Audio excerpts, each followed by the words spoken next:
Peter Baker joins us. He had very recently several long conversations with the president about his past, his present, and his future.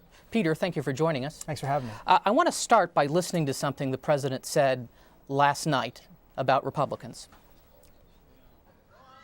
You would have thought that given the crisis, when we got to Washington, Democrats and Republicans would come together. We'd put politics aside and deal with this once-in-a-generation challenge.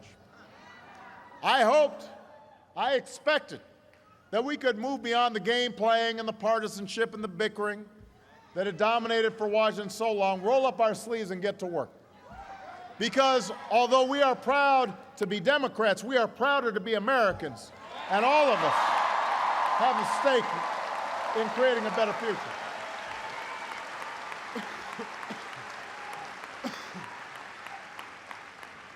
But the Republican leaders in Washington, they made a different decision. Peter, the president told you that he expects to work better with Republicans after the midterm. What's he thinking? What's in his mind here? Well, he's an optimist, I guess. He says that after the elections, either the Republicans will have won, in which case, in his view, they'll have some share of responsibility for governing and therefore perhaps want to work with him more closely, or they will have lost and perhaps be chastened by the failure of their strategy. Now, that's one way of looking at things, obviously. I think a lot of people in Washington would not probably view it that way and see the potential for quite a lot of confrontation in the next 2 years if Republicans were to take over one or both houses. Do you think the president will be content over the next 2 years simply to sit and let Republicans perhaps self-destruct, or does he actively want to pursue an agenda? I think he actively wants to pursue an agenda, but he recognizes it won't be the same agenda that he had the last 2 years. The last 2 years, fresh off of his election victory in 2008, he came in with a fairly transformative set of ideas: healthcare, financial re-regulation, education. Obviously, stimulus was a big package.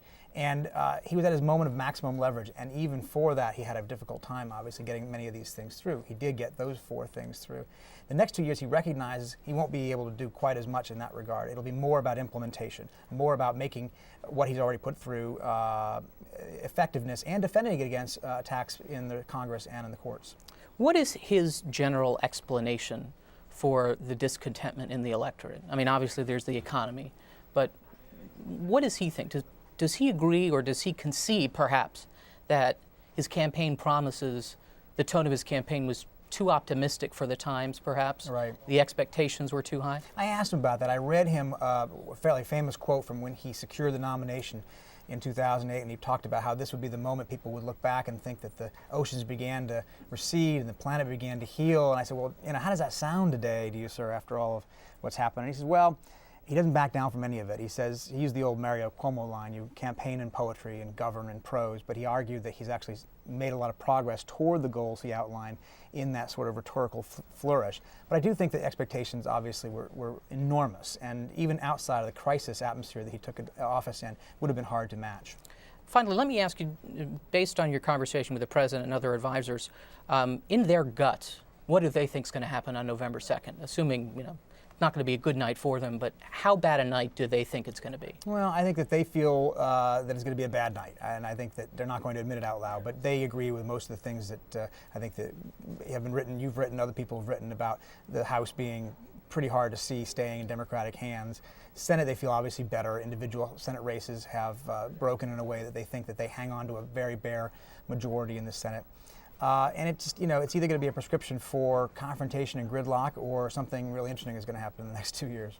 Peter Baker, thank you very much, and you can read Peter's interview with the president in the New York Times Magazine on NewYorkTimes.com.